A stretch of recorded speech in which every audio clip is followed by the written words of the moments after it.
Welcome to Arts Talk TV. We're putting a spotlight on creativity.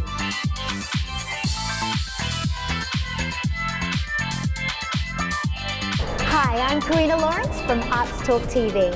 We're here at the Brisbane Dance Festival celebrating all things dance, and I'm here speaking with a faculty member who is a known performer, choreographer and mentor. Welcome, Troy Phillips. Hello, thank you. How are you? So good. How are you, more to the point? How is that events such as BDF? How valuable do you see them in the progression for students? I think they're such a huge part of the kids' lives. Like, as I said, you see kids come alive, they meet new friends, they get to see other kids performing, and you can learn so much watching. When I teach classes, I always tell my students, you must watch each other when we break it down into groups, because you can learn so much.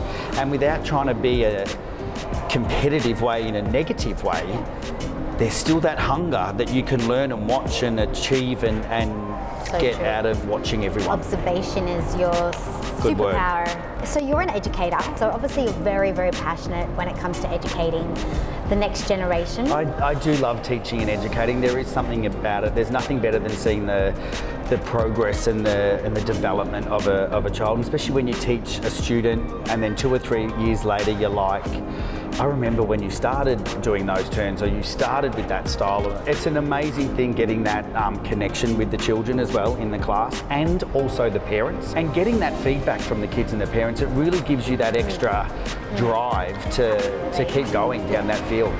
As an educator, what is the main element that you're most passionate about passing on? Performance and technique. Yeah. And you know what? Ownership within a dancer. Like, own who you are, own what you have, own what you can give. Yeah. Like, we all as individuals have so much to step on that dance floor, in an audition, on a stage, in class, in the studio. Like, just come forward and own what you have, because everyone is so special with what they have to offer and give. You have had an expansive career in the entertainment industry. You specialise in musical theatre and stage performance. You trained in Victoria at the Victorian College of the Arts. I did. What would you take away from your training?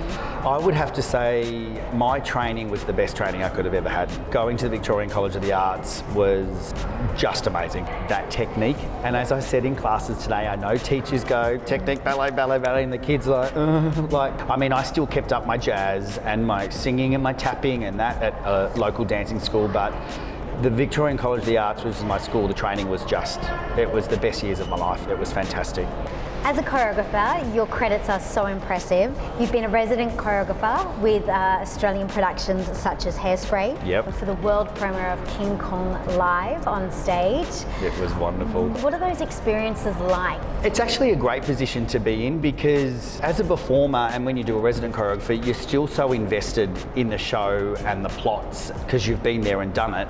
But then your side is to keep the show up at its best standard every night, to where the director and choreographer's vision is, and to keep it clean in that for that audience that are paying and want to see the best possible show, no matter how tired they are, what time of the day it is.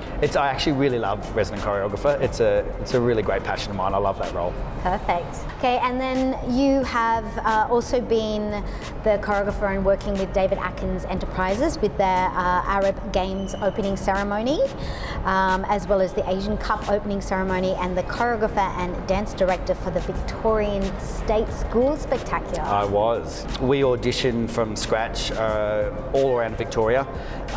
We have vocalists come in, we do a principal dance call, we do an ensemble dance call, we travel regional out to country little towns, and we just find the most phenomenal hidden talent. And that's one thing that I love about the Victorian State School Spectacular. You get these kids that come from nothing and end up doing a live television performance. Yeah. They do 2 shows, which is in an arena spectacular, which is just wonderful. They are singing 100% live vocals, harmonies, like, it's just amazing the talent that's out there and coming through. Part of the choreographic team on the Arab Games with David Atkins. Yes. Legend, absolute legend. And I did that position on the Commonwealth Games as well, which is great. So I'm a very lucky man, I do have to say that, yeah. You have obviously flavoured a lot of your expertise and experience What would be a standout moment for you? Hugh Jackman's Boy from Oz.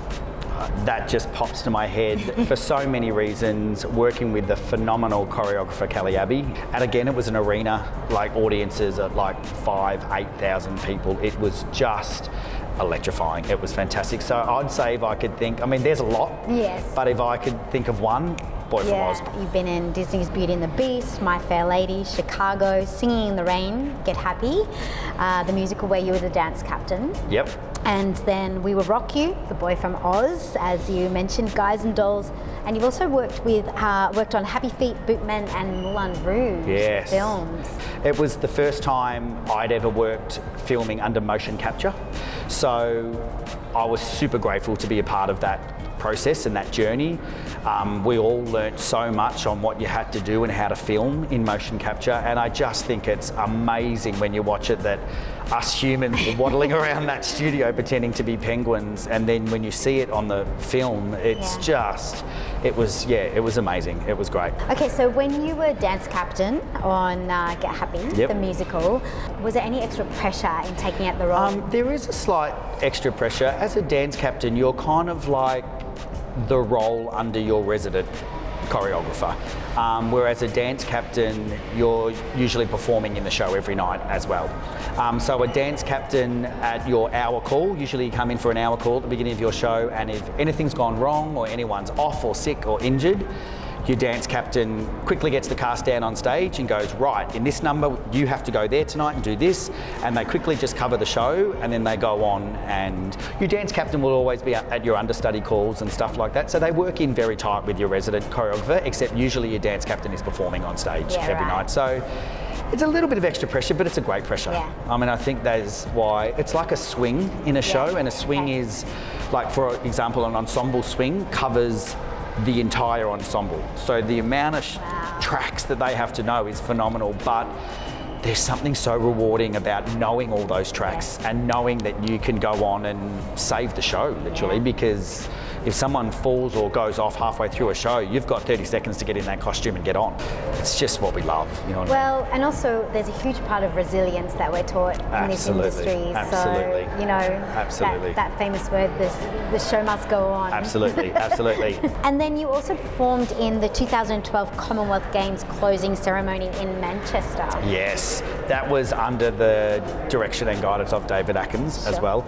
I was very, very lucky to perform with Cherie DaCosta, who was David's partner at the time. I was very lucky to have the pas de deux with Cherie. I was lucky to do the 2000 Olympics as well with Kylie Minogue, and it was hitting those thousands and thousands and thousands of voices cheering, and at night, those lights and seeing everybody's phones and that amazing, it was just like stars created in the sky. It was beautiful. It was, really as I said, I'm a very lucky guy. Okay, so we have a fun little segment that we do on Arts Talk TV. Oh, yes. It's like a shutter speed Should I be challenge. nervous? No, I don't think so. I think you'll handle it beautifully. What's your favourite thing about being creative? Telling stories. Love it. In choreography. Person you most like to meet? I'd probably say that I actually have got to meet them and work, and that would be David Atkins. If you had to pick a colour to label creativity, what colour would you choose? All colours. I'd actually say more like a mandala. What would you miss most about the arts? Being entertained. Like the arts in general, I think whether you're in the industry or out the industry, we're very lucky to have art. In one word, what does the arts mean to you? Life. Troy Phillips, thank you so much for chatting with us. Thank you so much for having me. I think you are a breath of fresh air, and it's been such an honour to connect and talk with you and meet and listen to your beautiful, beautiful quality and expression. Thank you very much. Big inspiration. Thank you very much. Thank you. Thanks for having me. Boom. Pleasure.